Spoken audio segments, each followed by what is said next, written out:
Craft. Good morning, I'm Kate Tice, Senior Quality Systems Engineering Manager here at SpaceX in Hawthorne, California. And I'm Dan Hewitt from the communications team. Now, the first EVA in history was performed in 1965 by Soviet cosmonaut Alexei Leonov, followed just 3 months later by the first American spacewalk done by Ed White during the Gemini 4 mission. From those humble beginnings to walking on the surface of the moon, repairing satellites, building space stations in orbit, spacewalks are really a core component of human spaceflight. While EVAs are well-established procedures for NASA and other space agencies, this will be the first spacewalk using commercially developed hardware and procedures, and SpaceX's brand new EVA suits, which we debuted earlier this year. Now, we've tested extensively in vacuum chambers here on Earth, but this is the first time that the suits will encounter the vacuum of space. And on board the Dragon spacecraft right now is the Polaris Dawn crew.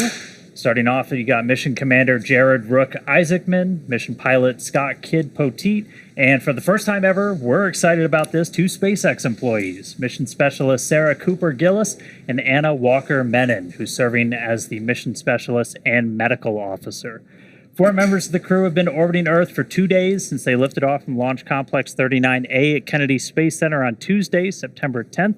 That adds up to about 15 to 16 orbits around the Earth every single day and counting. On day 2 of the mission, as you can see there on your screen, Dragon fired its forward Draco bulkhead thrusters to send the spacecraft soaring higher than any Dragon mission to date, reaching the highest Earth orbit ever flown. The crew topped out at more than 1,400 kilometers, breaking the record set by Gemini 11 a half-century ago when that spacecraft reached 1,373 kilometers. This was also the farthest from Earth for a crewed spacecraft since the last Apollo lunar mission in 1972. Since that time, Dragon has gradually lowered its apogee, or the highest point in its orbit, as the crew got ready for the spacewalk today. They started to don or put on their EVA suits just a little bit of time ago, and they've been undergoing a process called pre-breathing, where the atmospheric pressure inside Dragon is slowly decreased and oxygen is increased to prepare their bodies for the EVA suit environment. We're going to dive more into the operations of the spacewalk a little bit later, and we're going to be hearing in live communications with the crew throughout, so be sure to listen in as those happen. Yeah, it's going to be super exciting to hear that. And as far as views goes, we'll have Dragon's regular internal cameras that we have seen before, and up to 3 external cameras, one aimed at the hatch, kind of like what you see there. One on Dragon's nose cone, which actually is the one that's there. That's the camera on the nose cone. And one on the newest piece of hardware that you see there in that view. That is the Skywalker, which we will come back to shortly. We may also have helmet cameras that will give us a first-person view from the crew, which will be incredible. Now, since we are not using Starlink to enable views today, there will be moments of expected loss of signal due to ground station coverage, so those views may be interrupted from time to time, but generally we expect to get some great shots today.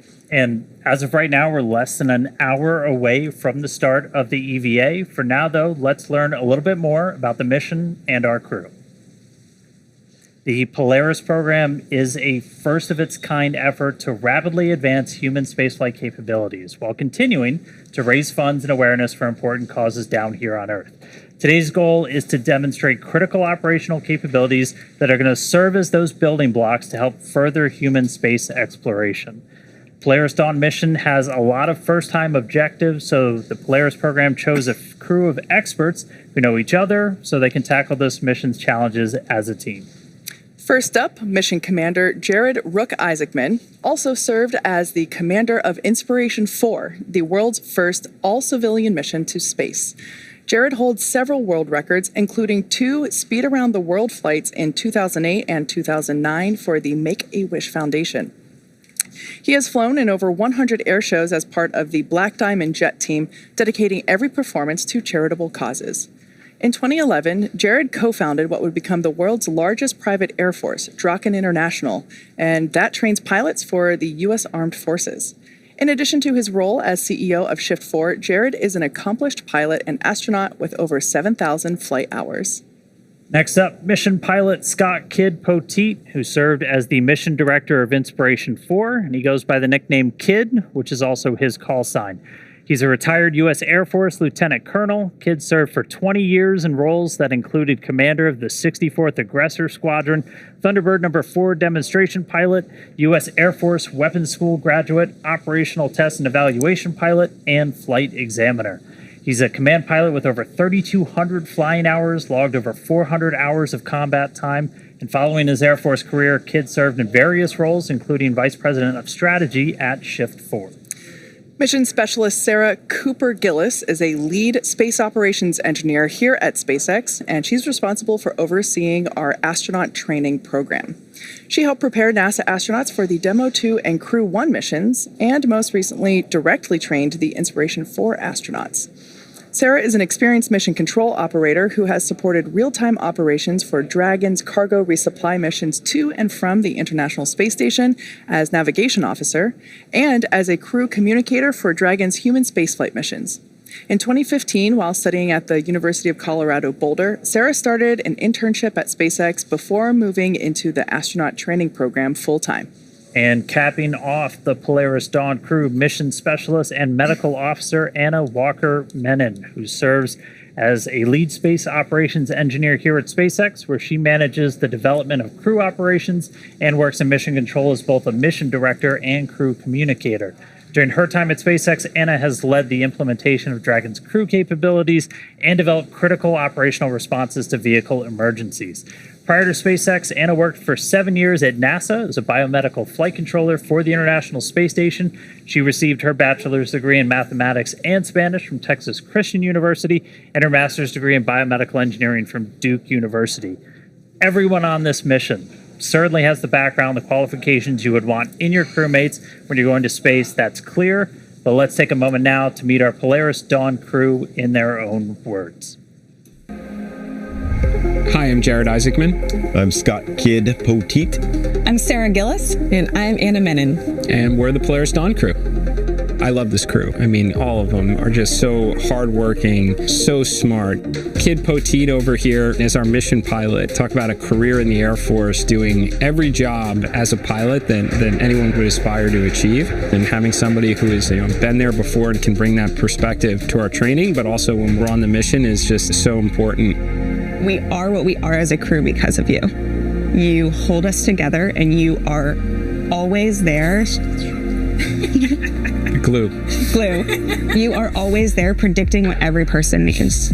And he's needy. What? Our commander, Jared, I think he is incredibly sharp. That's right. Something I have just witnessed over and over is that he's always like 5 steps ahead of everybody else. He's a visionary. He wanted to make it bigger than just himself going to space. It was about how we could contribute and support organizations here on Earth, as well as continue to push the envelope for space exploration. So Sarah Gillis, the technical competence, we don't get out of any engineering update or brief or go through a procedure or debrief without getting into the weeds and making sure every T is crossed, every I is dotted. She holds my feet to the fire when we need to understand the systems and the operations. It's her intellect. Every time she speaks, every word is so thoughtfully prepared that served her in her role as core. It served her in her role as a trainer. Anna, you have this incredible joy that you bring to everyday life. It is infectious. It makes us all smile. Feels like she always has this big picture. Doesn't necessarily always speak up on it, but when she does, like time for everybody to stop and listen. And then as a biomedical engineer and a background like that inspires like a ton of confidence that we go up there if people aren't feeling right, that she's going to be there to take care. I cherish all the moments that we've had in these experiences, and we're just so excited to go to space.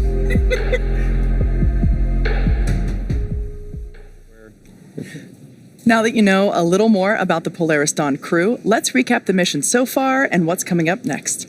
Since liftoff and getting to their initial orbit on day 1, the crew has been quite busy. The crew had a few meals, got some rest, and spent a few hours demonstrating the EVA suit's pressurized mobility to verify positions and accessibility in microgravity.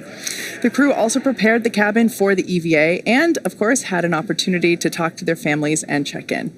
As I mentioned earlier, on day 2, Dragon proceeded to a high apogee of more than 1,400 kilometers, higher than any Dragon mission to date. This was also the farthest from Earth for a crewed spacecraft since the last Apollo lunar mission in 1972. In preparation for the spacewalk, Dragon has been executing a series of apogee-lowering phasing burns. By now, Dragon has lowered itself from the highest apogee of the mission of more than 1,400 kilometers to about 190 by 700 kilometers above the Earth. Also on day 2, the crew was joined on air by some very special guests. As you can see here, we are not here, but we had patients and families at St. Jude Children's Research Hospital, and they're joined live while Polaris Dawn crew member Anna Menon read from her new book, Kisses from Space. Along with the patients and families at St. Jude, Anna's children, James and Grace, also joined the reading. And afterward, the crew hosted a Q&A. And speaking of St. Jude, for this mission, the Polaris Dawn crew enlisted the help of childhood cancer survivor Liv to create the mission's zero-G indicator. While not a St. Jude patient herself, Liv met the inspiration for crew, and inspired by the mission of St. Jude, she agreed to share her talents to support Polaris Dawn. My name is Liv, and I spell it L and then an apostrophe mark. Exclamation mark. I can tell you anything about space, from the miles from Earth to the sun to every mission, basically. I had cancer in 2021, cancer survivor like Haley. I really have a passion for wanting to help St. Jude and other kids who have those struggles as I had. So I first met Liv a couple days after I got back from space at our splashdown party, and I got to meet her family, and they told me about her journey that she was on. I remember that she gave me a card she had written, and it said, "Thank you for helping other kids with cancer like me. I hope to go to space like you someday." And my eyes just filled with tears whenever I read that. Basically, my one passion is to be the first child in space. Liv was really close with the Polaris Dawn crew, and they asked her to design the zero-G indicator. A zero-G indicator is like a little plush toy that floats in the air. It basically shows that you're in zero-G.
For St. Jude Children's Research Hospital World. Now, if you want your very own asteroid, they are available at shop.spacex.com and polarisdawn.com. I did just look. Unfortunately, they are sold out right now, but there are more on the way. So be sure to check back at those sites to catch one of your own, myself included. I missed the first drop, so... I snagged one. I got in there. I got a kid who... Nice. Needs one. Yeah.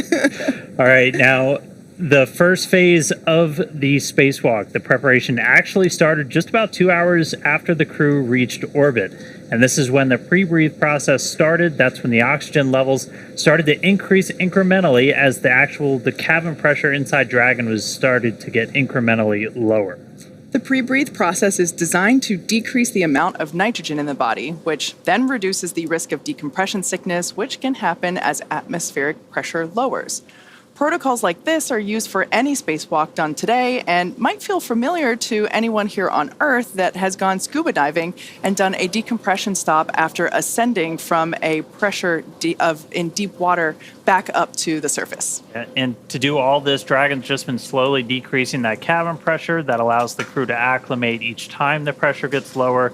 As they get ready for the lower pressure they'll be in the suit during the spacewalk itself. They've got the ability to pause the process if they experience any discomfort, but the ear equilibrium just kind of naturally adjusts as the pressure decreases. It's kind of like when your ears pop when you change altitude on an airplane. All 4 astronauts are going to be suited for the spacewalk today because Dragon does not have an airlock. That's also kind of why the entire cabin is going to be depressurized. That's why we have this kind of unique pre-breathe process with this stuff today too. All of that brings us to now. So far, the crew has prepared the cabin for vacuum, which includes securing all loose items that they don't want floating around. They also completed medical checks, suit inspections, and final checkouts of the oxygen, venting, and nitrogen repressurization systems. After that, it was time to put on their EVA suits. And now Jared and Sarah will be exiting the spacecraft today, while Kid and Anna will be supporting from the inside. Crew in the outer 2 seats, Kid and Anna, are going to be fully strapped in, and then the 2 in the middle seats, Jared and Sarah, are just going to be lightly secured ahead of the spacewalk, since they're going to be moving around and eventually heading outside. As we listen into comms during the EVA, you may hear the crew referred to as EV1, which is Jared, and EV2, which is Sarah. Support 1 is Kid, and Support 2 is Anna. Again, they will not exit the Dragon during the EVA, but make no mistake, they are very much performing an EVA just the same, and their data is being collected as well. Once everybody's in position, the seats are going to get rotated upright. Generally, they stay in the recline position for the majority of the mission, but we're going to rotate those upright during the EVA just to give more room to move about.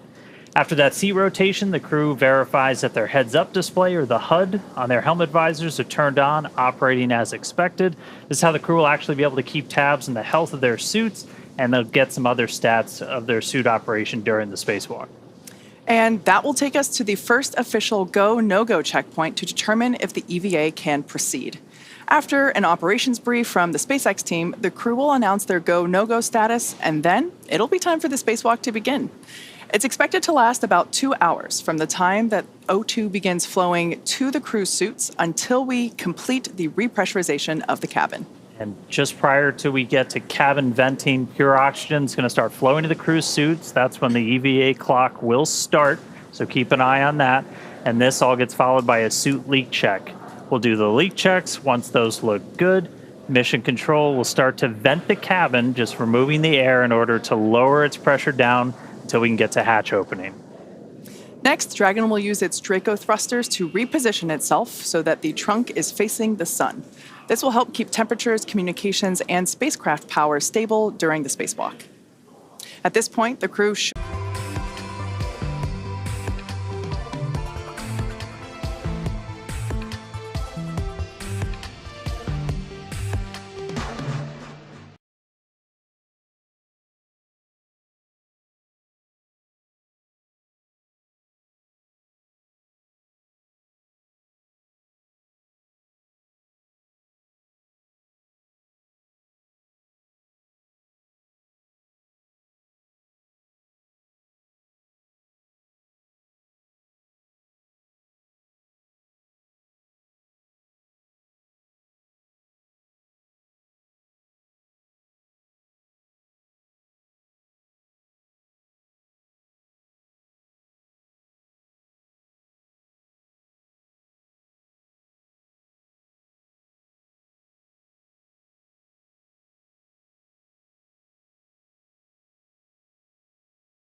5. That's pretty cool. Yeah, I mean, I was very fortunate on my 2 missions. The first one was back in 2013, and I went up on a Russian Soyuz, and on that one we had 2 spacewalks. And the interesting about those spacewalks is they weren't planned.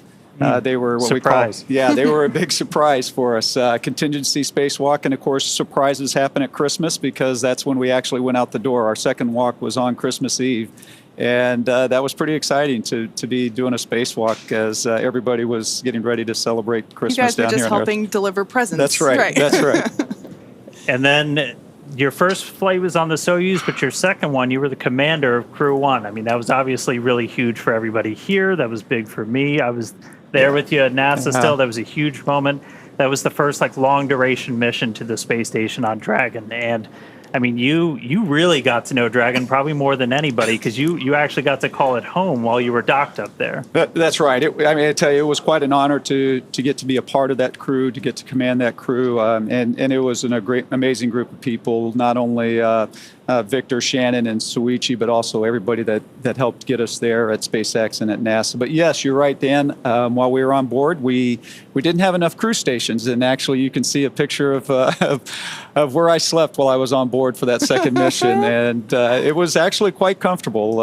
And one of the best parts about being able to sleep on Dragon is that I had a view, had the window, and our other crew quarters did not. So I've got some amazing pictures from my time staying in Dragon. That's amazing. It's great to have you here. I had the pleasure of watching you launch in person. I was hosting the Crew 1 launch from the NASA press site, and it was just so cool to see everything light up and just watch you ascend to the station where you made it your home. It was also so great to see you here around campus during your training period, just seeing you here on the mez having lunch, and that was really cool. And during that time, you got to get to know the SpaceX team pretty well. In fact, Anna and Sarah were 2 of your trainers for Crew 1, weren't they? They were, yes. And I got to, for the launch, we saw some of their videos of training, and I thought it was kind of fun to see them as trainees and somebody else getting to test them all the time. So it was pretty neat to get to see that.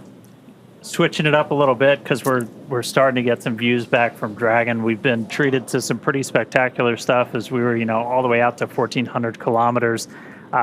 We like to talk about something called the overview effect. So kind of that first, and we're getting some comms from our crew too. Yeah, I'm not.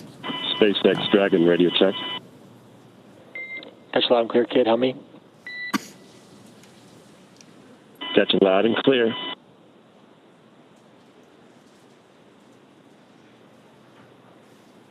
Doffing continues, and last storage is going to be the cabin mic. Copy that, kid. Make that Donnie. All right, some quick comm checks. We heard Kid that Scott Poteet, he's going to be one of the support crew in there today. So our first comms down as we get ready for the spacewalk. But we're looking out the view. We're looking down at Earth, that overview effect. What's it like the first time you get to space, you get to look back, and I mean, you can see horizon to horizon, the whole Earth below you. It's kind of funny, Dan, because the overview effect is definitely real. But when I first got to space on that Soyuz, gosh, how many years ago? Almost 9 years ago, I had this really weird feeling of falling. And so when I looked out that window the first time, I wasn't really thinking the big thoughts of an overview effect. I was kind of thinking, like, what is going on with my body right now? This feels really... That's pretty, but oh no. But again, fortunately, when you have time to be in space, you do have an opportunity to experience that, and it is definitely true. You'll hear people talking about that small sliver of atmosphere, and you see that, and that's what's keeping us alive. You see a world without borders, which is incredible. But one of the experiences of the overview effect that I had was that that it gives you that sense of answers, but it also, for me, gave me a lot of questions and made me realize that there's a lot of this world I don't really know much about. The other parts, other countries, other societies, cultures, languages, and so sometimes it brought as many questions as it did answers. Wow. Hopefully a bunch more trips then, right? That's right. Yeah. That's right. Now, for those of us who have never been to space, it can be hard to imagine looking down from there here at planet Earth. Space photographer and author Frank White originally coined the term the overview effect in a book of the same name. Here's a little more on the phenomenon that few of us have yet to experience. The overview effect is that sensation or that feeling that you get when you see our whole world from the perspective of being outside of it. It ranges the whole spectrum from like how delicate the Earth may appear because, it's only this thin blue line that separates this habitable atmosphere of our home planet to, the vacuum of space. It's hard to comprehend what the impact is going to be when I first see Earth from space. It just reminds us of how fragile our planet is. One of my roles on this crew is to shoot as much footage as we possibly can so we can bring it back and share it with the world. The big picture awareness that you gain from that sort of perspective when you were, journeying amongst the stars and see our entire planet as we know it there outside of your window, and kind of the philosophical and the many different emotions that it provokes inside of you when you see it that way. We have barely begun our journey to explore the worlds around us. And that hit me right when I saw the moon rise around Earth and saying, like, come on, it's been 50 years. We got to get back there, and we got to get to Mars, and we got to figure out how to get out of our own solar system and try and figure out what this is all about. There's so much incredible footage that crew members have taken from space and that you see from satellites. I think it's one of the things I'm looking forward to most on the mission is getting to see the Earth from that perspective. I can't wait to share what that experience is, but I guess I'll have to let you know once I get back. And I mean, I think I speak for a lot of SpaceXers. We're seat 4 is next, support 2 is next, and then EV 1 and 2 are shortly behind. Copy on that crew status. Getting a quick crew status from Kid. But yeah, I think I speak for a lot of SpaceXers. We really want to get up there and see that view, to feel that effect, to experience that, and being able to see it just from Dragon, and pretty soon getting able to see a couple of people go out of Dragon for the first time in a spacewalk. I mean, spacewalks are kind of like living on the edge with spaceflight. It's always really cool. It's really important for just about any program. Like, what are some of the things when you were outside the space station? What were some of the things that you were working on, Mike? Yeah, so when I went out, I mentioned that first spacewalk was contingency. We had a failure. And so sometimes when we're going outside, it's not planned, and you have a component that is no longer working. And in this case, it was a part of the cooling system, external cooling system on station. And so we needed to go out and replace this refrigerator-sized pump module. And so that took us a couple of walks to do that. Other times we're going out and we're putting a new piece of equipment on board. Sometimes normal maintenance. Sometimes we're upgrading equipment like new solar arrays, new batteries, and things of that nature. And sometimes you're doing like what the Polaris Dawn crew is going to do today, and you're just checking out the suits and checking out the equipment that you're going to use in future spacewalks as well. Now, with all of the experience that you have up there, I'm guessing there might be an EVA experience or achievement that you are particularly proud of? Well, I'm proud of every one of them. Right, when you get out the door and then you come back in safely, I think that's what everybody wants to do. SpaceX, for awareness, we're going to be commanding a couple fans right here. You'll hear them run, but then we'll also be turning them off. No correction required. Copy. Actually, if I can, I'm just going to jump in on that. Absolutely. That's actually a very important call that was made. You heard him say we're going to turn on some fans, because when you're in space, you acclimate to the sounds around you of the vehicle. And when it changes, all of a sudden, you're kind of looking around at what was that. And so you heard them give them a warning that we're going to turn on some fans. Yeah. And so that they kind of knew what was going. So that's actually a great call from the ground there. But anyway, going back to those spacewalks where I was outside, and what are you proud of? it takes so much to put these vehicles up into space. And so when you go out on the spacewalks and you know that you're a part of keeping that going, a big part of it is you don't want to mess up, right? Because people are depending on you. And a couple of people watching over your shoulder. That's right. And so when you get back in and they call up and they say, hey, that repair that you just made, everything's working, looks good, station's back up 100%, it's like, okay, that feels great. Dragon SpaceX, our fan commanding is now complete.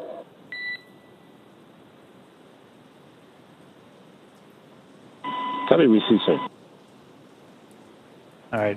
Hopefully no surprise sounds in there for them. So, That's right. I mean, spacewalks are something that you train the heck out of. Mm-hmm. They're planned down to the minute. What are, why? Like, what are some of the challenges you can run into when you're outside doing a spacewalk? Yeah, so I mean, one of the first challenges that you're always worried about is how your suit's functioning, right? Because that's what's keeping you alive when you're outside like that. So there are always, you're monitoring your suits yourselves. People on the ground are monitoring your suits and how that's performing. And so those are certainly things that you need to be conscious of and aware of. And then when you're out there as well, there are so many steps that it takes to get through a spacewalk. I mean, hundreds and hundreds and hundreds of steps. And so it's too much for you to remember. And so that's where it's a teamwork between you and the ground. And so they're making all of those calls. Hey, here's your next step. Here's what the settings are for these tools. And they're just walking you through the whole process. And so I think that's one of the neat things about spacewalks that maybe people don't realize is, you focus on the people actually getting to go out and do the walk. But the team on the ground is such a huge part of that as well. So on your third, fourth, subsequent EVAs, these spacewalks, you train a lot for them beforehand, before you even get up in space. By the time you're on your fifth one, it must have been more like a cakewalk. No, it never felt like a cakewalk at all. Because it is. It is a risky endeavor, right? So every time you go out on the spacewalk, you're definitely very, very focused, and you never want to let your guard down with it. I will say you certainly are more comfortable with what's going on. You're more familiar, maybe is a better way to say that. But I think you can kind of trace it back to experiences down here on Earth. For me, a lot of times it's my sports background, so I'll equate a little bit of going out and playing a football game, right? Before every game, you're still nervous, right? Yeah. You're still got a lot of that energy. It was the same thing on my fifth spacewalk like it was on that first one. You still have all of that kind of nervous energy as you're getting ready to go out. Mm-hmm. Well, so right now we're still kind of waiting to get into some of the final preparations for this spacewalk. We should be coming up on seat rotation. I don't know if we missed it or not, but again, they're going to be rotating those seats to move them upright. That's just going to give the crew a little bit extra room to move around as we get into this. But for now, why don't we take a couple of moments and meet Dragon. Polaris Dawn is SpaceX's 14th human spaceflight mission since 2020, when Dragon became the first private spacecraft to take humans to the International Space Station. It's also the first private spacecraft to take an all-civilian crew to orbit during the Inspiration 4 mission in 2021. And just prior to Polaris Dawn, Dragon completed 46 launches. 13 of those are human spaceflight missions, and it's since flown 50 astronauts representing 14 different countries. Throughout all of those missions, Dragon has helped support more than 1,000 experiments in space. Pretty incredible stats there. And even from low Earth orbit, Dragon is helping lay the groundwork for deep space exploration. Through missions like Inspiration 4 and Polaris Dawn, we are rapidly expanding our knowledge of how humans will adapt, live, and work in space. Designed to be the safest spacecraft ever flown, the fully autonomous Dragon stands nearly 27 feet tall and 13 feet around. Dragon is capable of carrying up to 7 passengers to and from Earth orbit and beyond, but today it's carrying the 4 members of the Polaris Dawn crew. And the crew is currently living and working in the top portion of the spacecraft. It's that white section that you see there, also known as the pressurized section. This allows for the transport of people and environmentally sensitive cargo.